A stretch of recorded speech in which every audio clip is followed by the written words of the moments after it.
Hi everyone, just got a video here of this Philips. Many of you already know what it is, but it is a EL3542 and it is a reel-to-reel tape recorder. High fidelity.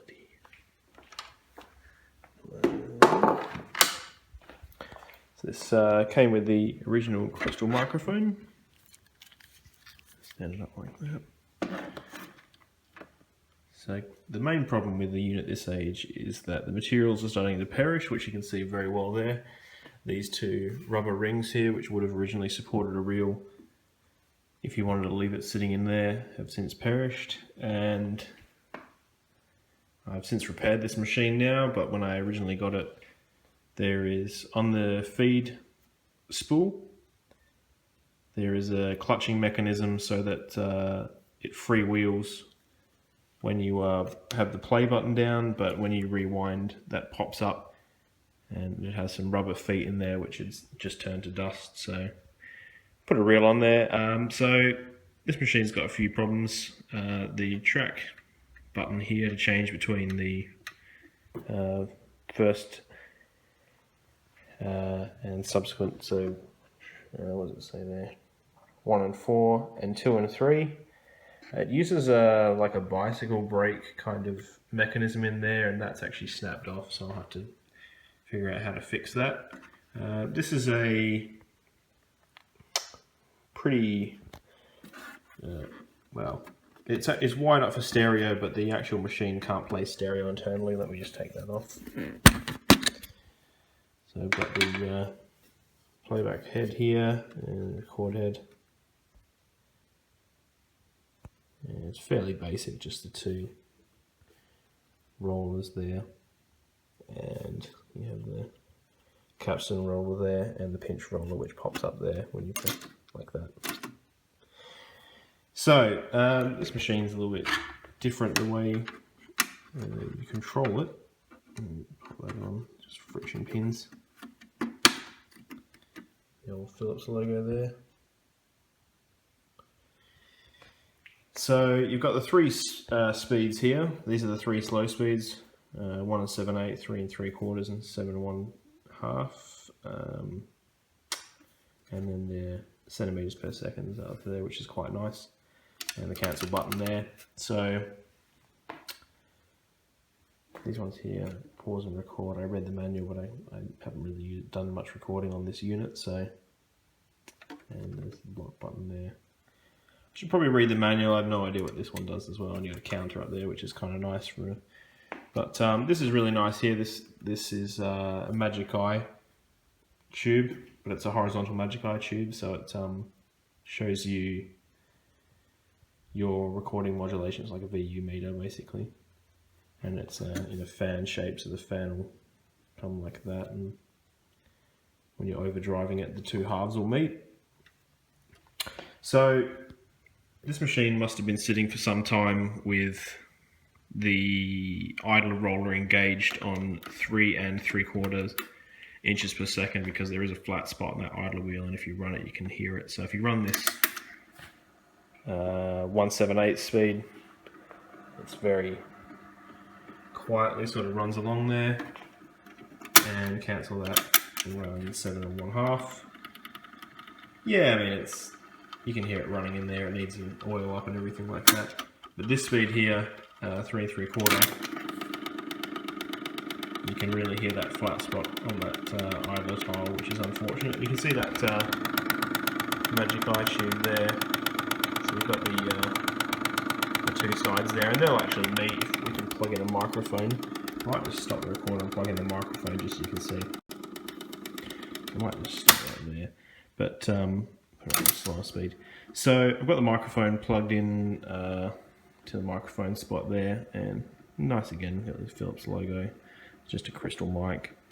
But if you can see there, I'll just point that there and I'll talk into the microphone. You can actually see that your voice modulates the Magic Eye, and you can tell when you're overdriving or speaking in the correct volume or recording music. So that's basically how that works. It doesn't work for playback, which is a shame, but Pop that out there. Stuck on the thing. So I'll pop a tape on just to give you an idea of how it sounds. I'll pop a tape on this slow speed here. One's 475 centimeters per second, and it's actually really good. So I'll do that now. Alright, so we've got our tape all wound up there. A nice feature of this tape recorder is that it will stop for you when it comes to a foil strip. So we'll just let that run through right now and I'll show you. So a foil strip there, you can see it just coming through. And the machine will detect that and stop. You can play through that. So hopefully we won't trip any copyright with this, but it's the story of Paul Bunyan. So we've got a volume knob here on the outside and a tone knob on the inside. Paul Bunyan, a great looking man was he. Paul Bunyan,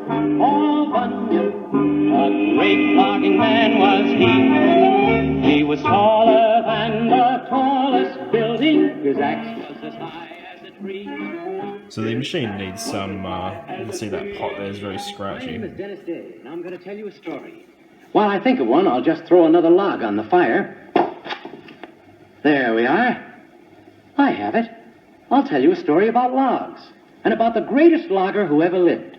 His name was Paul Bunyan. Paul Bunyan, Paul Bunyan.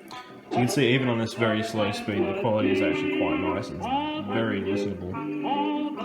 Probably wouldn't want to listen to a whole album like that, but for spoken word like this, it's actually really nice. I don't have anything recorded on the fastest speed, but I put something on the middle speed. You can ignore the clicking, so obviously you've got the regular, shuttling. Four states at the same time. Maine, New Hampshire, Vermont, and Connecticut, but mostly in Maine. The reason I know so much about him is because of my grandfather. My grandfather worked for him the winter Paul Bunyan chopped down all the... And of course rewind there. And it will stop again when it gets to the steel tape or the aluminium tape.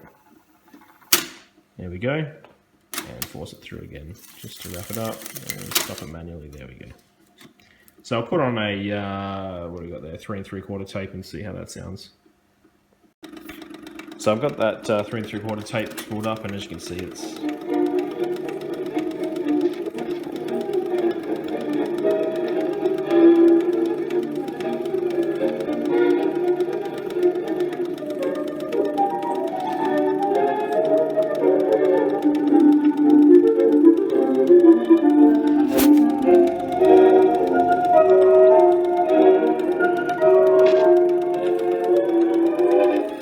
so the clicking's very annoying. I've got a bunch of outputs on the side here, so you can, it's a mono machine, but you can actually interface a stereo output, so you can have two sides playing at one time. You can actually stereo record as well. So basically, it's a stereo capable machine, but the amplifier inside only supports mono, so if anything stereo, you have to provide your own outboard stuff. You've got a bunch of stuff here that you have to use banana plugs for.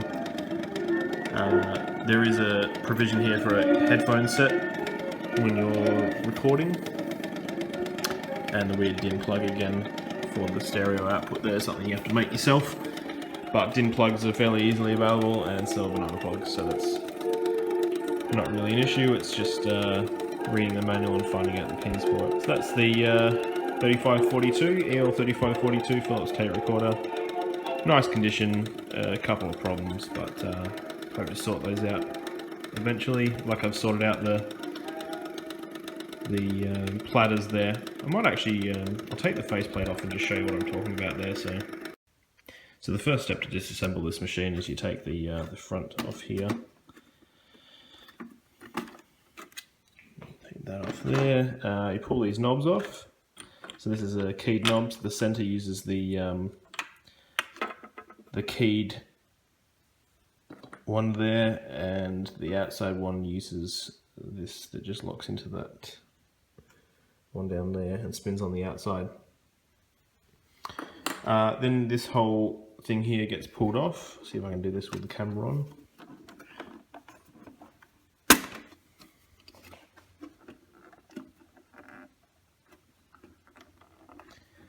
Alright, might have to put the camera down while I do this. And then I'll take the faceplate off. There's 3 screws here, 1, 2, 3, the decorative screws, and a screw under here and a screw under here, and then the whole thing comes off. So I'll do that now.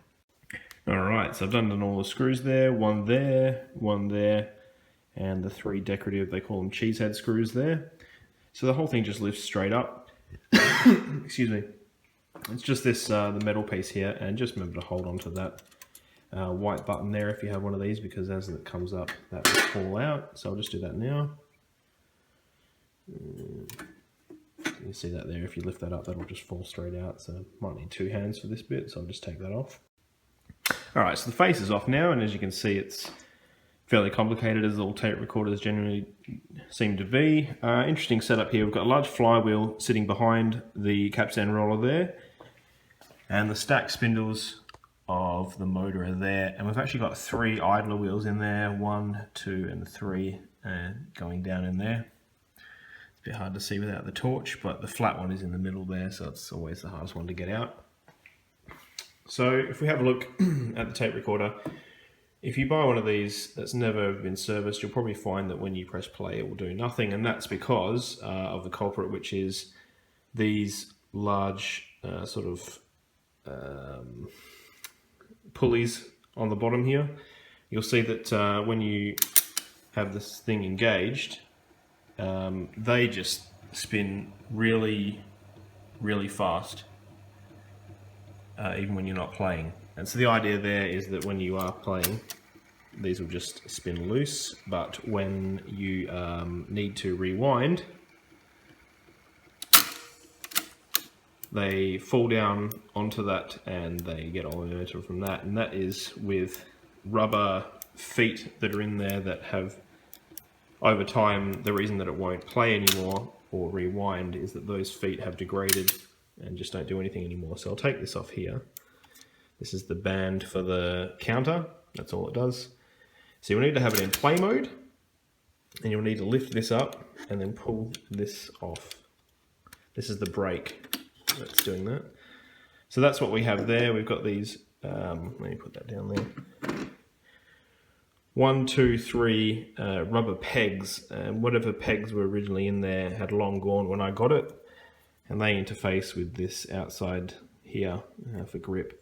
So these rubber things here are just turned to dust, and they were long gone by the time I got in here. But what I did was from an electronics parts store, bought some rubber equipment feet and cut them up with a craft knife and managed to get them in there. They kind of look really crappy, but they do the job very well. And the trick is getting them to the right height, and the height is just peaking above the top, that you don't get metal on metal interaction, which is what you don't want. And then once that's there, that should, I mean, it's got a bit of grab, but it should spin freely. And that allows you to put the speed on and have them just spin away madly underneath. You'll know you've done the rubber pegs too high if you put this on and this just goes mental and spins crazy. So this one is doing what it's supposed to do because that's on play. You can see there, you actually it's playing fine. So, and fast forward and rewind. This one might actually need a bit of a trim again. You can see that's spinning. That should probably be loose. So that's an example there of those things being trimmed too high. Might have to have another look at that. So there's a few problems here. You can see here this is this the head change mechanism that had this, it used to slot into that metal bit there. It's basically like the same thing, it had the same end on it as a bicycle brake, and as you rock this back and forth it would move this thing and pull the cable which goes all the way into there. I've unplugged it from this thing, but basically it changed this this slider here, which controls the head. So fairly convoluted process, but you can see a little tube there glowing down the back. This is all valve based, as we call them. Yeah, but very well built like a tank. There's a lot of rubbish in here because of the breakdown of certain parts, but yeah, otherwise it's very clean, very well maintained. Yeah, there you go.